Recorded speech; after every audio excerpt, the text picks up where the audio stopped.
Your potential is limitless with the right mentor.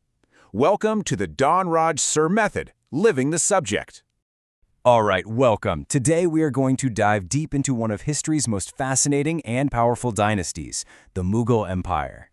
We're going to explore how a whirlwind of conquests created this incredibly sophisticated, unified state that, let's be honest, left a mark on the world that you can still see today.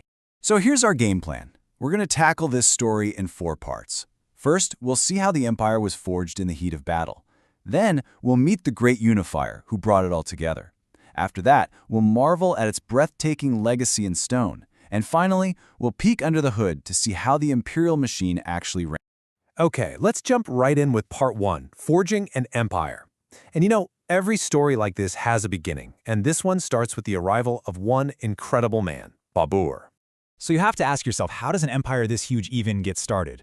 Well, picture this. It's the early 1500s, and the Delhi Sultanate in India is frankly a mess. It's weak, it's crumbling, and seeing this, the governor of Punjab basically sends out an SOS to a warrior prince from Central Asia, asking for help to overthrow his own boss in Delhi. And that man was Babur, a descendant of the legendary conqueror Timur. Now look, Babur didn't just show up to help out. No way. He came to conquer, and in just a few years, he completely changed the game.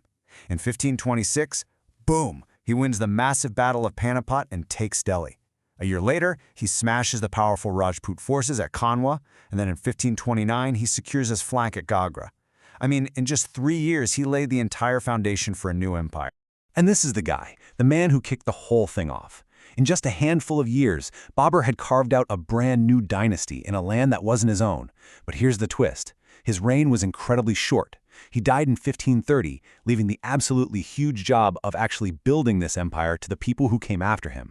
Which brings us to our next chapter, because winning a war is one thing, but running an empire, that's a whole different challenge. And this is where we meet the great unifier, Babur's own grandson, the emperor we know as Akbar the Great.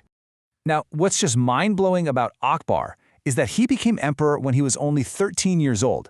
Can you imagine? He didn't inherit some stable, powerful kingdom. He inherited a fragile collection of territories his grandfather had won.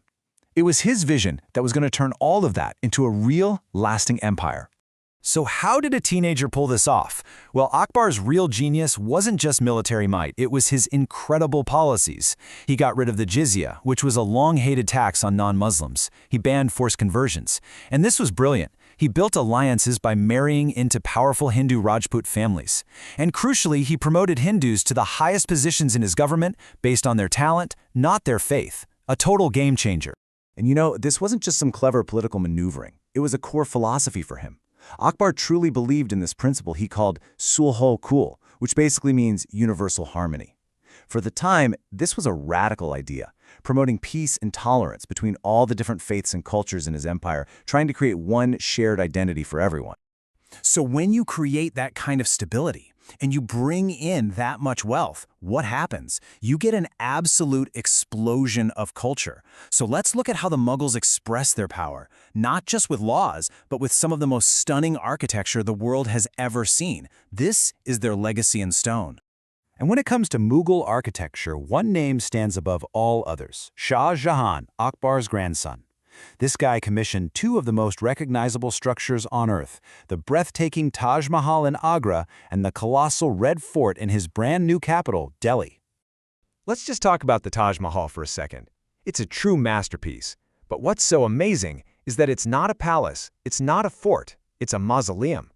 Shah Jahan built this stunning monument out of pure shimmering white marble as a tribute to his favorite wife, Mumtaz Mahal, after she died. It's a monument to love. And if you were to look at the walls of the Taj up close, the detail would blow your mind. They use this incredible technique called pietra dura.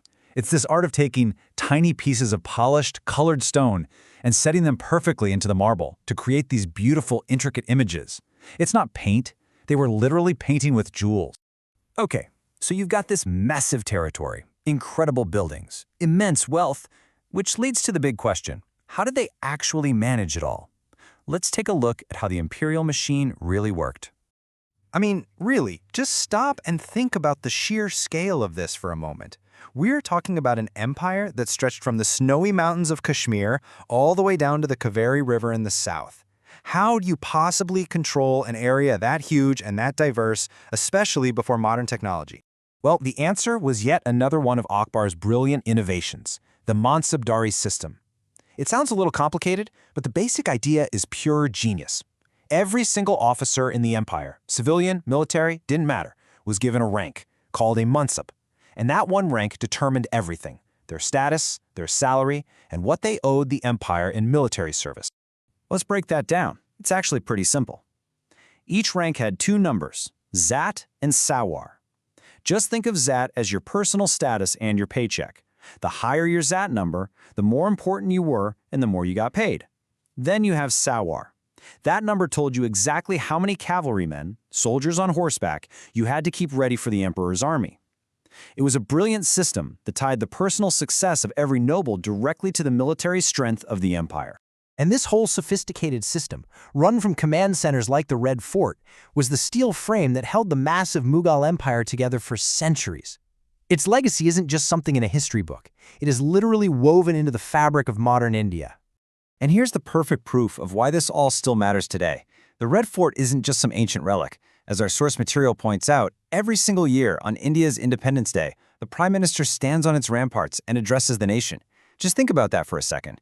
The very seat of Mughal imperial power has been transformed into a powerful symbol of modern Indian democracy.